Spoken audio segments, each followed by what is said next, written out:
welcome to June's NEFA Member Spotlight. I am joined today by Mae Philpott, Senior Consultant at Quality Leasing.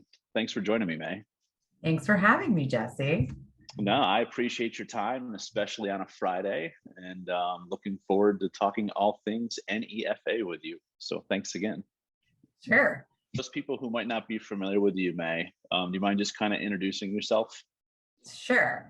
I'm Mae Philpott. I'm a senior sales consultant is our title now at Quality Leasing. I've been here almost 6 years, and I've been in the industry for 18 years now. Before Quality, I was at a company called Maxim.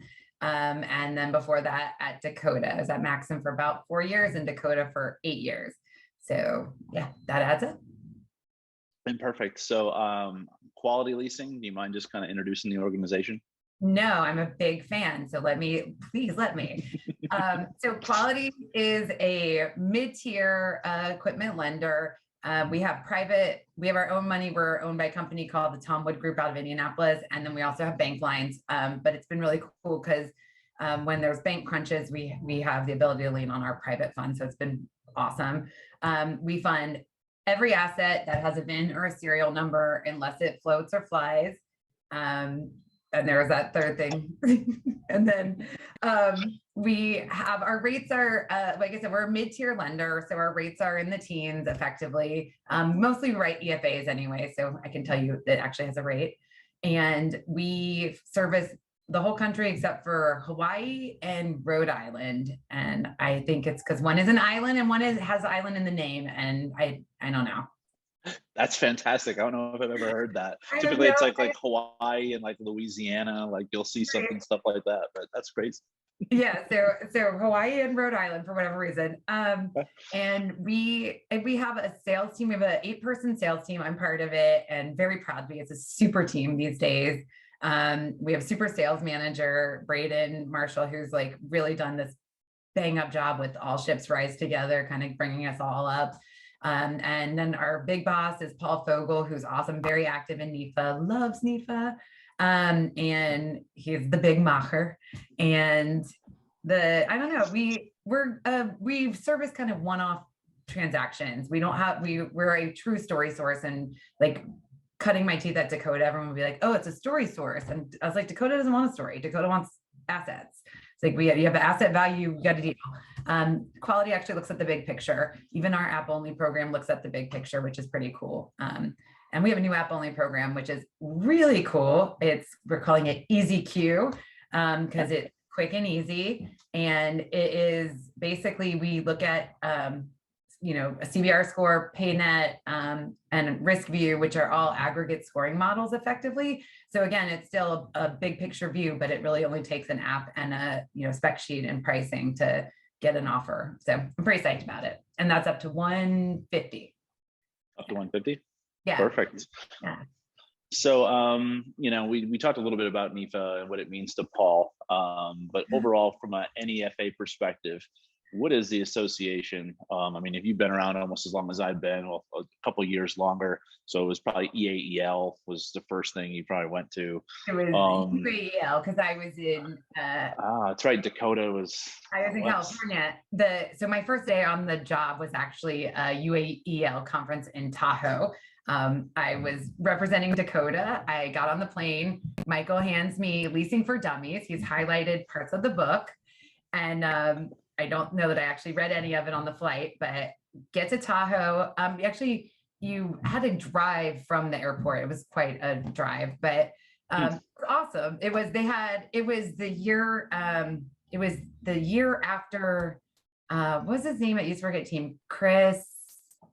He had just won a shooting contest. They had a shooting contest, which is not something we do anymore, but we might want to revive because it sounds really fun.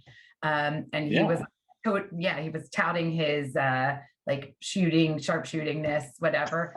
It was really fun. I met a bunch of crazy people. I met OCM Sean. That was the first time I met him. He's super sweet. And just like people I still know and do business with today. But the organization at the time, I guess I didn't understand the value. Like I knew we were representing the company and like trying to bring on business.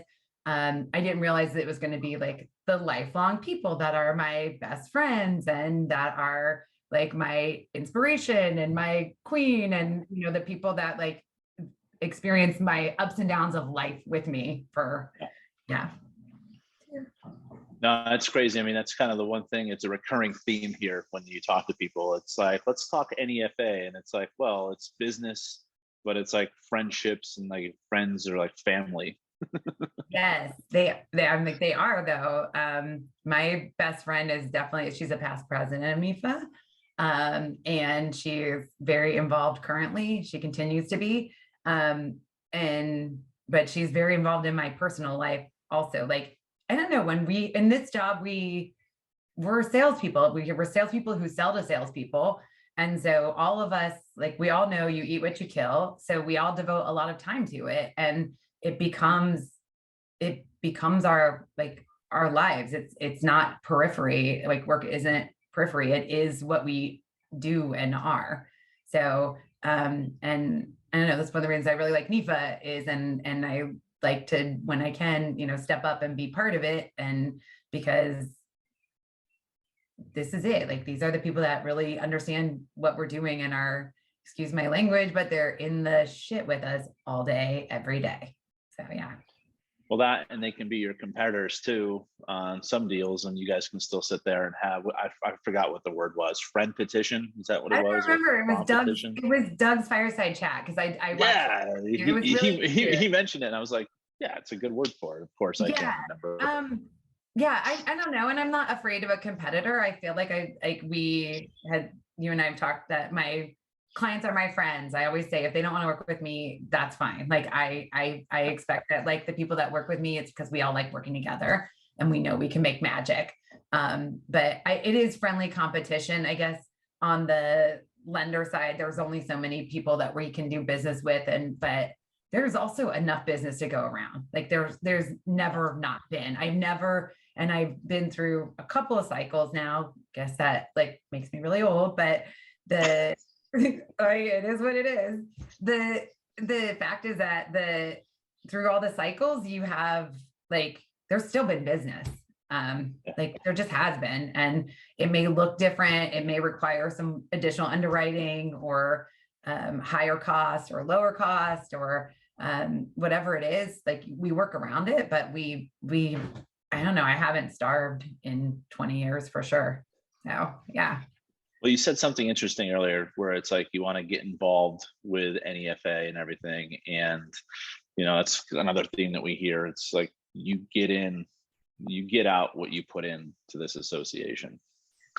For sure. I mean, I wish I want to be involved in the way I want to do it, because but I like yeah. Let me restart on that. It's okay. I'm sorry. I know that was just. No, you're good. You're fine. I have so many opinions in my life, and the hard lesson I always learn is that, like, I fucking eat crow all the time. And so I'm just trying to, like, not say something that will come back and bite me in the ass, because that's pretty much how I operate. Where I was going with that question was, like, you were the chair of the fall conference, like, you get in and what that exposure does to you, because one of the reasons behind these things is to tell people where it's congratulations that you're a member, but step up, be on a committee, volunteer. Got it. That's where I was going with that question. So I do. I like to volunteer when I have time.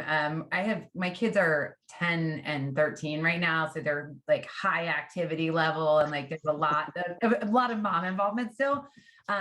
But I did chair the Charlotte conference, the first conference back from COVID, which was really cool on many levels. I was still very trepidatious. I got there, and I'm pretty sure Bob Cohen and I were the only people in masks. I just, like, I'm still so nervous about it now. And then I had volunteered, though. I literally called and said, I know this conference is in Charlotte. I live in Charlotte. Let me help. And they said, oh, Jacqueline's already chairing, and so we'll get back to you. And so I sent Jacqueline a note, and I was like, hey, Jacqueline, Jacqueline Manning. I said, hey, Jacqueline, this conference in Charlotte, I know you're the chair. I'm happy to help where I can. And she's like, great, you're co-chair. So that's literally how that went though. But it was really cool. I can say Jacqueline, who happened to get marooned at a different Charlotte conference a couple weeks back, ended up spending the night at my house because she didn't want to stay at the airport all night. And I'd love to have her. And we got to sit around my fire pit and make s'mores with the kids and have an awesome night. And like the friendships are real. Like it's people that you would have in your home. It doesn't have to be like this cursory, phony thing if you let it be real. And I don't know, her kids are similar age in mine. And I don't know, especially there's so many reasons to get involved, but getting to know people on a level that is beyond transactional is invaluable. I would say, especially for women, there's a lot of like women in finance. And we have these lunches and stuff, but I don't know, like the last lunch in California, I took the time to sit with the ladies from the Monitor, and it was like fascinating. Like here's a bunch of women who are effectively like the media outlet for the industry, and they position themselves that way. But like, if you don't talk to these people, you don't learn how to like advocate for yourself. You don't learn a big thing. Marcy Slagle taught me like how to negotiate a salary and a base and a commission. I know it's crazy, but like I was hired and I got in the industry, like, but I think it's pretty public knowledge. Michael is my cousin and he hired me to do like admin work for him. And then he was like, well, let's do some sales. And that's how it started. And so I didn't know what other people, like salespeople, made, and I didn't know what the job really entailed. And I didn't really know. And then I met all these women and like, I realized like, there's a lot that we do. And like, this is the rate of the guys. And like, we found out like what the Balboa guys would ask for the same job. And we're like, oh my God, they're making 4 times what we're making. Like, we got to step it up. So learning, like the networking is like emotional support, but like financial support, it's crazy. It's a support system though. It's not just about, like I said, every deal as a transaction. It's just a bigger group. And I like the conferences, and you do learn things from the sessions, and like legal is invaluable, or I don't know if that's the right word. Legal is excellent. It's good to know. But it's also just like good to see how other people are doing it, because you're able to do it faster, better, and make more money doing it. So if I'm a company and I'm on the fence of joining NEFA, what advice would you give someone on why they should join the association? I would say don't just join, come to an event. Like if you're unsure, come to an event, but really come open-minded, because it doesn't have to be just, I don't know. I think a lot of people approach all these things. For example, my friend Sylvia is the president in Charlotte of it's an association, I don't even know what it's called. It's an association that has like not leasing companies. So it's like turnaround management and like merchant cash. And like, it's a different group than we usually hang out with, whatever. And every time I go, I'm like, oh, I don't even want to be here. Like, I don't want to have a conversation. I don't know these people. And if I would take my own advice, which is my advice to anyone coming to NEFA, it's don't just join, but like step up and have a conversation and find what you have in common with these people. And it spirals from there. It'll start going deeper and deeper, and you'll have these lifelong friendships that will be your date to your son's bar mitzvah. So yeah. Well, and not only that though, is if you're at an event and you see Mae, go up to Mae, introduce yourself. There's people you want to meet. Mae, much like myself, I'm pretty sure we know everyone in the industry. So don't be shy. I was trying to rack my brain about like what you could possibly talk to me about here. And the one thing that I'm like interesting about is I think I have a really solid network, and like game-changing network. And most of the time when somebody comes to me or asks me about something, even if I can't if I can't do the deal, or if I can point them in a better direction, I can at least send them on a path that will probably lead to the actual answer they need. And I think that that's the network. I don't know, I think about it all the time. I wasn't in a sorority in college or anything. And I think about like the value of network. And in this case, you have this valuable network at your fingertips if you just, do it. So. No, that makes sense. However, I think you have much more value to bring than just your network, but I mean, well, if you need, I'll show you. I'll be like, oh, you should call so-and-so. Yeah. Well, perfect, Mae. Well, I really appreciate your time today and look forward to seeing you at an upcoming NEFA event. Thank you. Thanks, Jesse.